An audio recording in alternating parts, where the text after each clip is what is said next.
చంద్రబాబు నాయుడు గారు ఓడిపోక ముందే ఆయన ప్రభుత్వంలో ఉండంగానే ఇవాళ గోపన్పల్లి, మనకిప్పుడు ఫైనాన్షియల్ డిస్ట్రిక్ట్ పక్కనే ఉన్న ప్రాంతం గోపన్పల్లి, అక్కడ 580 ఎకరాల భూసేకరణకు నోటీసులు కూడా ఆనాడు ప్రభుత్వం ఇవ్వడం జరిగింది రెవెన్యూ డిపార్ట్మెంట్ ద్వారా. దేనికి?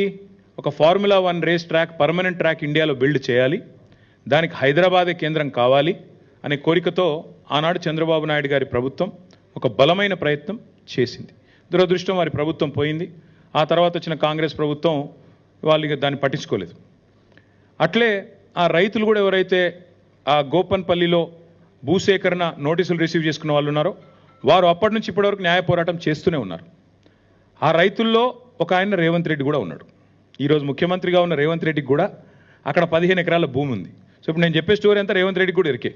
ఆయన గుంజుకున్నాడా లేకపోతే నిజంగానే రిజిస్టర్ చేసుకున్నాడా అది నాకు ఎరకలేదు. కానీ గోపన్పల్లిలో భూమి ఉందని ఆయన అఫిడవిట్లో కూడా చూపెట్టిండు. ఎలక్షన్ అఫిడవిట్లో కూడా రేవంత్ రెడ్డి గారి ఎలక్షన్ అఫిడవిట్లో కూడా నాకు 15 ఎకరాల భూమి గోపన్పల్లిలో ఎక్కడైతే ఫార్ములా 1 కోసం ఆనాటి అప్పటి తెలుగుదేశం ప్రభుత్వం భూసేకరణ నోటీసులు ఇచ్చిందో అందులో నాకు కూడా ఉన్నది అని చెప్పి రేవంత్ రెడ్డి గారు కూడా అఫిడవిట్లో, ఎలక్షన్ అఫిడవిట్లో కూడా మొన్న 2023 ఎలక్షన్ అఫిడవిట్లో కూడా డిక్లేర్ చేశారు.